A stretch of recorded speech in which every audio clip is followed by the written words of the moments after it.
बोले शंकर भगवान की जय। श्री गणेश भगवान की जय। भगवती मैया की जय। श्री शिव महापुराण के अंतर्गत कैलाश संहिता जो कि षष्ठी संहिता है और इसके अध्याय 6वें में आज हम प्रवेश करेंगे, जिसमें वर्णन है पूजा के अंगभूत न्यास आदि कर्म। पूजा के अंगभूत न्यास आदि कर्म। ईश्वर बोले, मंडल के दक्षिण में मनोहर व्याघ्र चर्म बिछाकर अस्त्र मंत्र के द्वारा शुद्ध जल से उसका प्रोक्षण करें। दक्षिणे मंडलिस्थाय वैयाघ्रं चर्मशोभनम्। दक्षिणे मंडलिस्थाय वैयाघ्रं चर्मशोभनम्। आस्तीर शुद्धि तोयेन प्रोच्छेद स्त्र मंत्रतः। प्रोच्छेद स्त्र मंत्रतः। प्रणवं पूर्वमुद्धृत्य पश्चादाधारमुद्धरेत। तत्पश्चाच्छक्तिकमलं चतुर्थ्यन्तं नमोऽन्तिकं। चतुर्थ्यन्तं नमोऽन्तिकम्।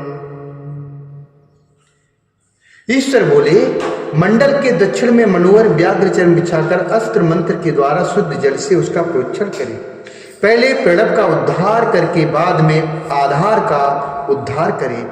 उसके अनंतर शक्ति कमल का उद्धार करें। इन सब में चतुर्थी विभक्ति लगाकर अंत में नमः पद का प्रयोग करें। इस प्रकार मंत्र का उच्चारण करके वहां पर उत्तर की ओर मुख करके बैठकर प्रणव का उच्चारण करते हुए विधिवत प्राणायाम करें।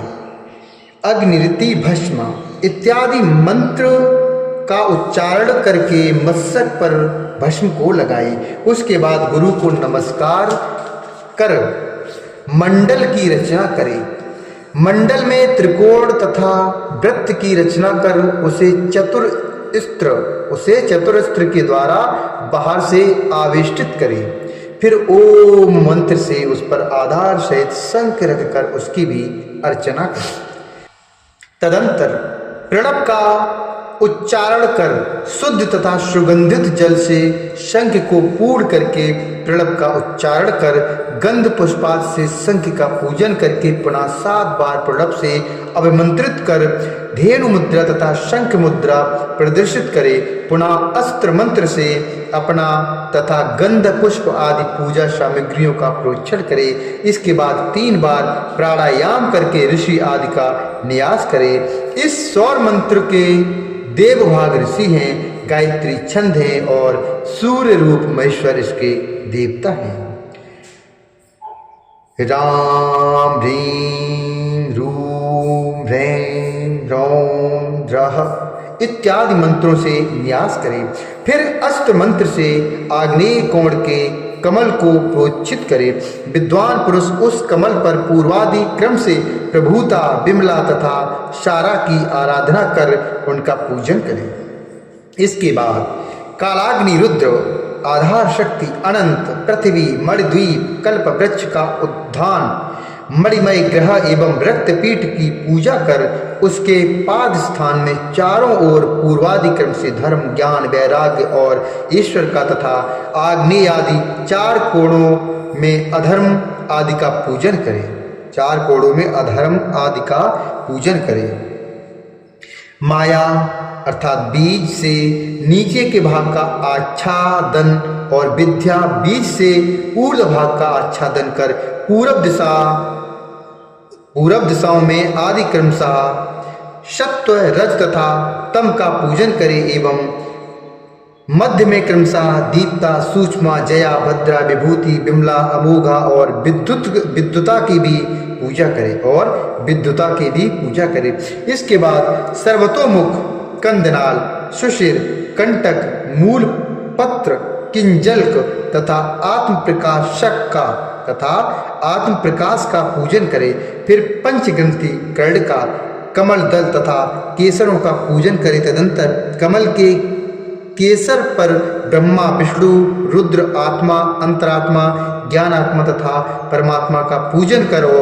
सौर नामक योग पीठ की पूजा करें। तदुपरांत मंत्र वेत्ता सिंहासन के ऊपर मूल मंत्र से मूर्ति की स्थापना करें। तत्पश्चात संयत प्राण होकर उसी मूल मंत्र से मूलाधार में स्थित आधार शक्ति को पिंगला नाड़ी के मार्ग से ऊपर उठाए। मंडल में स्थित अत्यंत तेजस्वी तथा सिंदूर के समान अरुण वर्ण वाले पार्वती सहित अर्धनारीश्वर भगवान को पुष्पांजलि में आकृष्ट करे।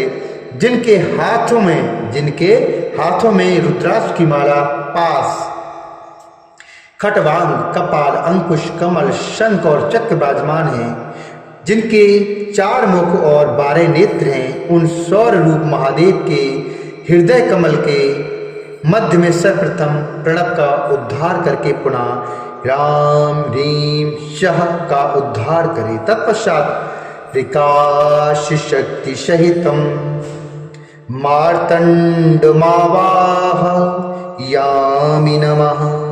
इस मंत्र से सूर्य रूप महेश्वर का आवाहन करके आवाहनी नामक मुद्रा के द्वारा स्थापन आदि क्रियाएं संपन्न कर मुद्रा प्रदर्शित करे।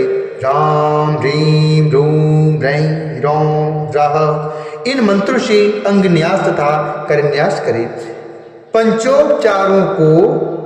पंचोपचारों को परिकल्पित करके पद्म केसरों में मूल मंत्र से षडंग राम ह्रीम आदि की 3 बार अर्चना करे।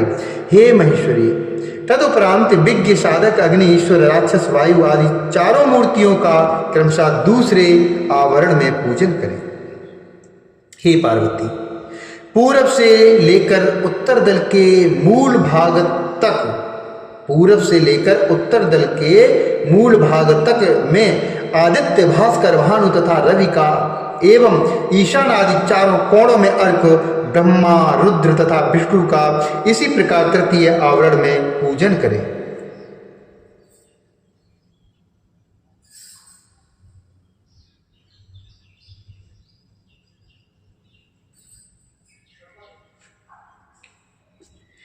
पूर्वादि दलों के मध्य में सोम, मंगल, बुध, बृहस्पति, शुक्र, शनैश्चर, राहु तथा केतु का पूजन करना चाहिए, अथवा द्वितीय आवरण में ही 12 आदित्यों का पूजन करे। तीसरे आवरण में 12 राशियों का पूजन करे। इसके बाहर चारों ओर सप्त सागर, गंगा, ऋषि, देवता, गंधर्व, पन्नग, अप्सराएं,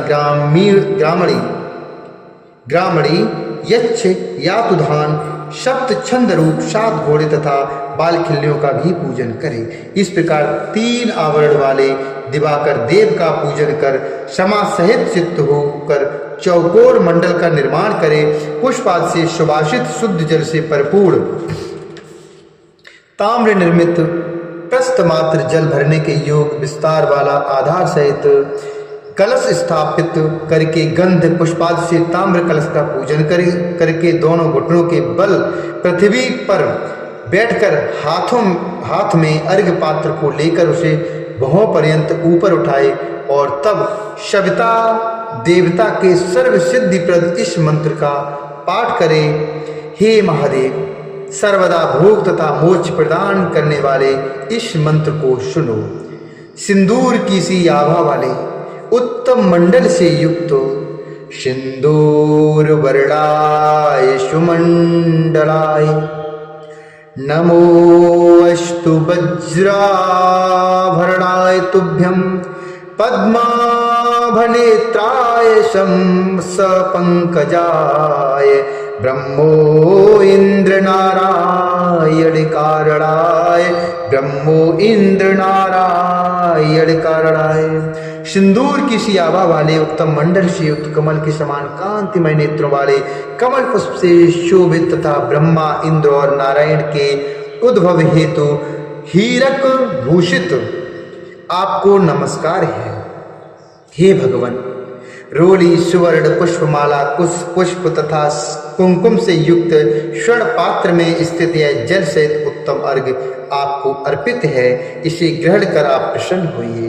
इस प्रकार सूर्य रूपी महेश्वर को अर्घ्य प्रदान कर सावधानी से पार्वती जी एवं प्रमथ गणों से समन्वित संसार के आदि कारण ब्रह्मा विष्णु रुद्र रूप 3 विग्रहों वाले आप शिव जी को नमस्कार ये मंत्र पढ़कर नमस्कार करें। इस प्रकार बोलते हुए नमस्कार करने के उपरांत अपने आसन पर स्थित होकर ऋषि आदि का न्यास करके तथा जल से हाथों को शुद्ध करके पूर्वोक्त विधि से पुनः भस्म धारण कर शिव में भगवान की दृढ़ता के लिए नाना विधि न्यास करे।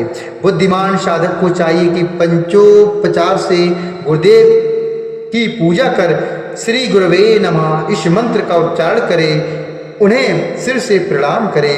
पंचात्मक बिंदु युक्त पंचम स्वर उकार सहित वैसे ही बिंदु सहित पंचम स्वर रहे तथा पुनः पंचम स्वर सहित का उद्धार कर बिंदु सहित आकार तथा समवर्तक बीज का उच्चारण करे। इस प्रकार क्रमशः बीजों का उद्धार कर दोनों भुजा तथा उरु को झुकाकर बुद्धिमान पुरुष गुरु तथा गणपति को प्रणाम करे। उसके अनंतर हाथ जोड़कर दुर्गा तथा क्षेत्रपाल को भी प्रणाम करे। ओम अस्त्राय फट इस मंत्र का 6 बार उच्चारण कर हाथों को शुद्ध करे। अपसर्पन्तु ते भूताः इस मंत्र को पढ़कर प्रणव पूर्वक अस्त्राय फट इस मंत्र का उच्चारण कर बगल में 3 बार ताली बजाकर भूतल में स्थित समस्त विघ्नों को आकाश में भगा दे।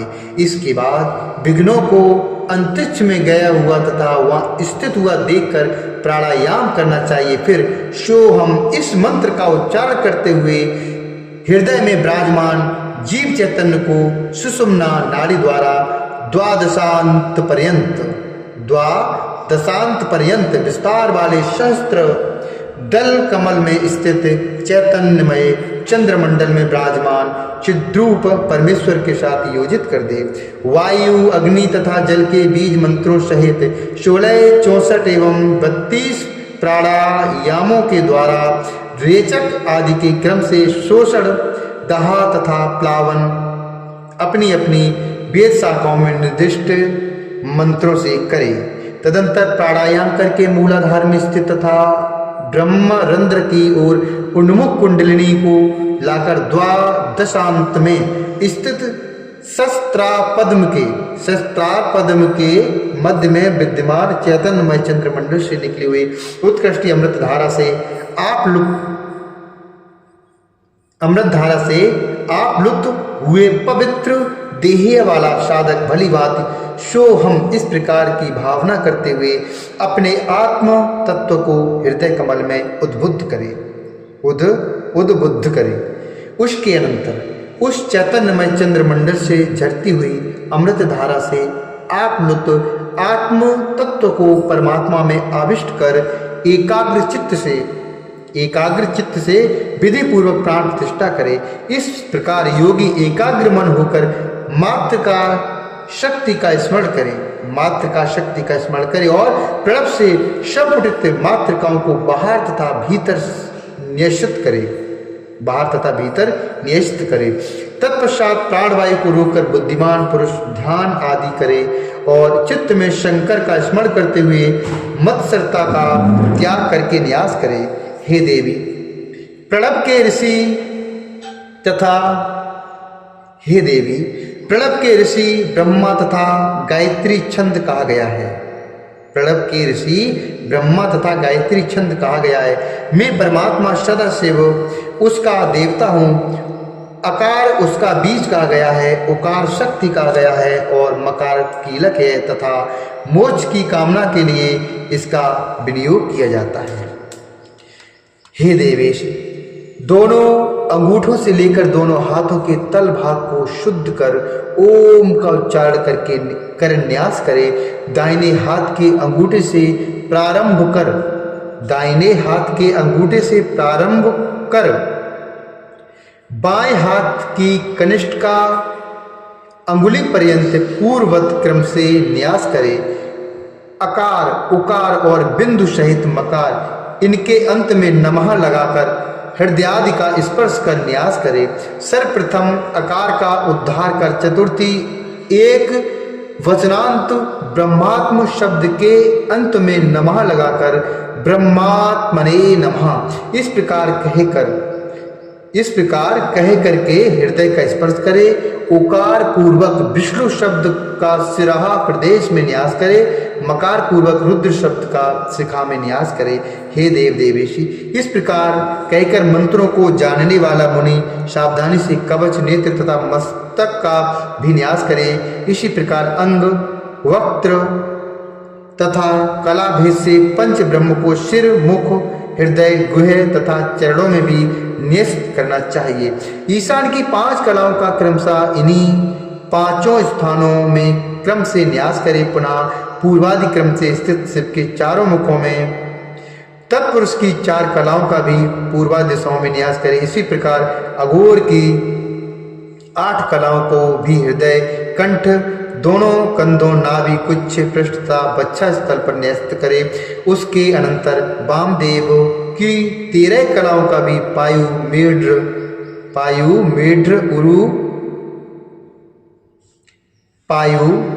मेढ्र, उरु, जानु, जंघा, स्फिक, कटी और पार्श्व में न्यास करे। इसी तरह विद्वान शब्दोजात की 8 कलाओं का यथाक्रम से नेत्र, पाद, हस्त, प्राण तथा सिर में न्यास करे।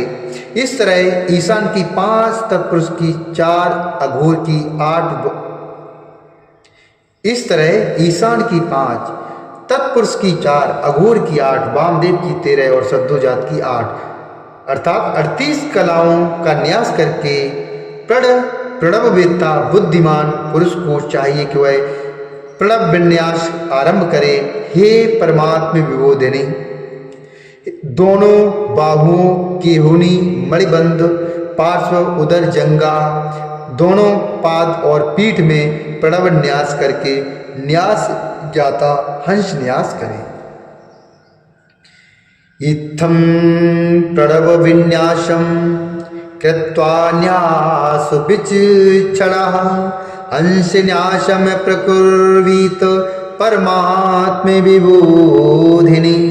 इति श्री शिव महापुराणे षष्ट्याम कैलाश संहितायां संन्यास पद्धतौ न्यास वर्णनम नाम षष्ठोऽध्याय। इस प्रकार श्री शिव महापुराण के अंतर्गत छठी कैलाश संहिता में संन्यास पद्धति में न्यास वर्णन नामक छठा अध्याय पूर्ण हुआ। बोले शंकर भगवान की जय, श्री हरिनारायण भगवान की जय।